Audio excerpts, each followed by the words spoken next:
It is still so surreal for me that the Lakers got bounced out that early in the NBA playoffs. Again, credit to the Minnesota Timberwolves. They came out there and did everything possible to make sure that they were going to come out in that series, and the Lakers were not prepared to match anything with the Minnesota Timberwolves. With that being said, Rob Pelinka, Lakers general manager, JJ Redick, obviously the head coach of the Lakers, had their exit interviews yesterday.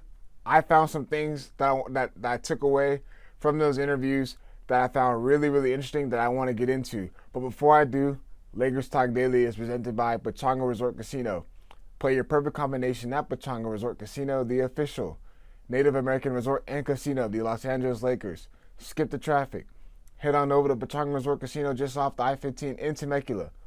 Visit Pechanga.com or call 888-PECHANGA for reservations and for more information. Look, what I found was really, really good from the interview is that Rob Pelinka, JJ Redick, they know what they need to add this offseason and what they need to do going forward to construct the best Lakers team possible, a team that can contend for nothing but an NBA championship.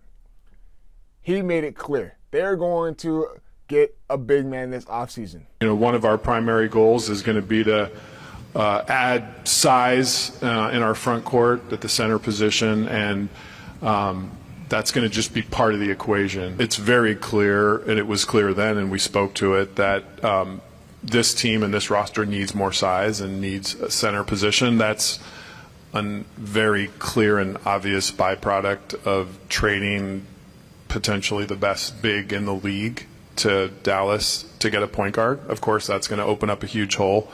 And as I said before, the trade deadline and the moments up to it don't allow you the requisite time to explore every single unturned stone to add a big to our roster. We just didn't have the time after the Luka trade, but now we do. That's the good news. And clearly we'll be very diligent. We'll be very detailed. We'll work hard. You got the NBA Combine coming up here in a couple weeks in Chicago. That's when a lot of the executives get together and start talks about off-season planning and roster construction. And the one thing we know about the NBA is there's always new and unexpected opportunities around the corner. That's just the nature of this business, and that my focus is going to be on that and making sure that next year we have the requisite size to have a team that can compete for a championship. In terms of center traits, it would be great to have a center that was a vertical threat, lob threat, and someone that could protect the interior defensively. I think those would be keys. But there's multiple different types of centers that can be very effective in the league. There's also spread centers that can protect the rim. We'll look at those as well. So I wouldn't want to limit the archetype, but we know we need a big man.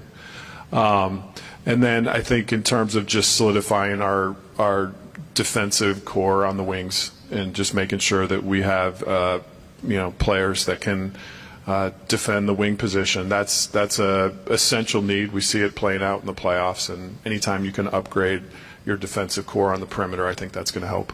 They're going to find someone who can be a real threat alongside with Luka Doncic, LeBron James, and Austin Reeves. I guarantee you they're going to get an athletic, rim-running big. Someone who can protect the rim, but demand every single rebound and clean the glass up really, really well.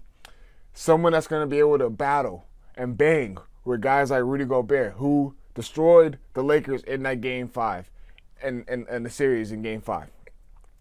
They need someone just like that. Not similar to Rudy Gobert, but someone who has a big presence around the rim. Make defenders think twice about going up, but it can also run the floor, go in a pick-and-roll game, just like how Luka Doncic was diving with the Dallas Mavericks when he had Derek Lively and Daniel Gafford, guys who can throw it up to and be real effective on the offensive end. That's what the Lakers need. But they're also going to need a big man who can also have a soft touch around the rim. If you're not going up and getting it, you got to at least be able to be a threat offensively, whether it's a soft touch around the rim or be able to make a move or two to create a little bit in that low post area. But you got to be able to move your feet defensively, in the perimeter. The way the Lakers play, and obviously seeing what J.J. Redick's system is, the Lakers love to switch. So they got to have a big man that can slide his feet a little bit in the perimeter, but cover a lot of ground to have different types of defensive schemes to throw at different opponents, and that's what the Lakers need, especially how this roster is constructed right now. Who is telling who's going to be on the roster come next season? There's a lot of expiring contracts. Don't know what they're going to be doing. Rob Pelinka also said that don't be surprised if there's going to be a lot of big names on the move. There's a lot of aggressive general managers out there on different teams. There's going to be a lot of big names that are going to be moved, and he believes that that's a chance for Lakers to make a move themselves. He made it very, very clear, and that's what I love. The Lakers not only need one, but they should get two. Sedano went on our show yesterday on Sedano and Cap. Check that out on ESPN Los Angeles. You also check out all the extra interviews on our ESPN Los Angeles YouTube page. But Sedano said the Lakers not only need one, but they need two big men. Another big man that can stretch the floor out. Well, they need two big men, one that can roll to the rim and be a rim runner, and the other that maybe can space the floor in a perfect world. That gives Luka your lob threat. Ideally, the guy who spaces the floor can also be a lob threat. And then you've got and then you need at least one more wing to guard and defend and shoot threes. Another big man that can relieve pressure and space the floor out and drag out other opponents' big men. What the Lakers try to do, but when shots weren't falling, there was no ability for second chance points. And that's where that big man who can stretch the floor out, but if he's not getting that rock, he's able to crash the glass and able to be a threat on the offensive glass. The big man issue is going to be addressed with Rob Pelinka and J.J. Redick. They cannot stress it enough. He also said he wants to look for an athletic wing. Another wing defender, but someone who can also be a real threat offensively. No disrespect to Dorian Finney-Smith. He was a great defender, and he played really, really hard this season for the Lakers in the second half of the season for the Lakers. But the Lakers are going to need a little bit more as far as offensively. Not being able to shoot the rock, but maybe being able to put the ball on the floor. Maybe be able to create your own shot just a little bit. The ideal world, and this is a quick comparison, who I feel like is a perfect fit for the Lakers. Obviously, the Lakers will not acquire him, but a guy like Deondre Hunter, guy who can space the floor out, shoot the three ball, put the ball on the floor, get to the rim, but defends at a high level. Similar, just saying. Not Lakers will not have no chance of getting him. I'm just saying, it's a similar thing that they can do. But there's another thing that I want to talk about that Rob Pelinka discussed and J.J. Redick discussed in those exit interviews. And J.J. Redick made it very clear. He understands he made his mistakes. Those are growing pains. He doubled down and said that he is going to get better. He is going to take this whole offseason to double down and get better, study the film, talk to his coaching staff, find out different ways how he can improve as a coach, that way he can get the best out of his players. But there's two things I want to talk about on the other side. One, as J.J. Redick said, he wants to get the best shape. He wants to get the next team in the best shape possible, championship level shape. And then Rob Pelinka also made a comment on he needs to find the best team because LeBron James is going to be very, very adamant on getting the best roster possible.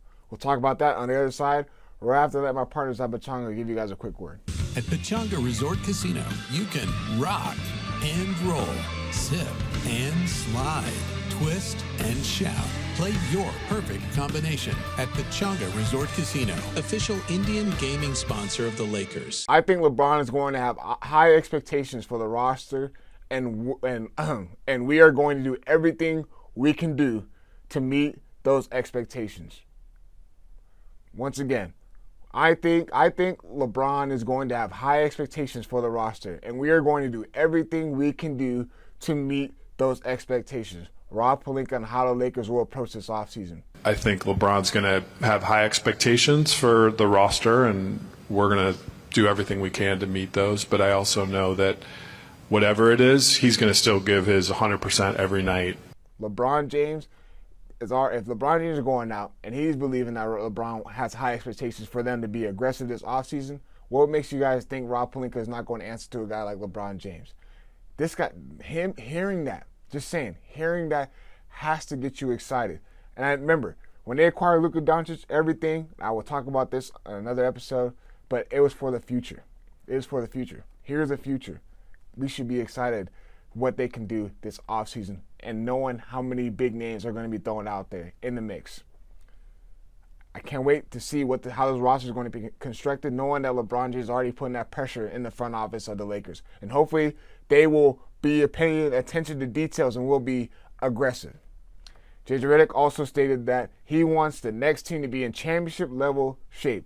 The work that's required in an offseason to be in championship shape. And, you know, we have a ways to go as a roster. And certainly there are individuals that were in phenomenal shape. There's certainly other ones that could have been in better shape. That's where my mind goes immediately is you know, we have to get in championship shape. We've seen fatigue was a big factor. Obviously, JJ Redick didn't utilize his bench going into that playoff series, but you've seen the fatigue in a guy like Luka Doncic. LeBron James, obviously 40 years old. We understand that, whatever. Fatigue was a really big deal with this Lakers team, and Luka Doncic is going to have to get in shape. He's going to have to get in shape. We got to maximize. Luka Doncic has to maximize his highest potential in this time right now with the Lakers.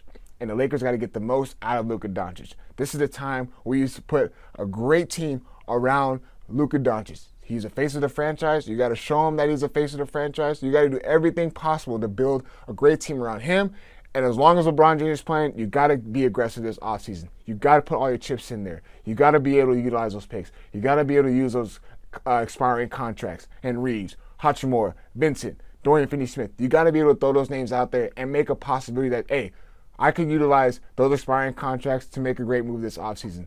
The Lakers need to be aggressive, and I feel like they will be aggressive. But the championship level shape, that is another thing. This is going to be a full season, a full training camp for Luka Doncic, Jared Vanderbilt, guys like that. Utilize this time to get in shape and be ready to go and have a different answer for next season. I'm excited. I love what everything was said in the exit interviews. I know people were hating, didn't like it, what it was said. But you got to pay attention and see what he was really trying to do and what the Lakers are really going to be doing this offseason. We should all be excited. As always, I appreciate you guys tuning in. We out.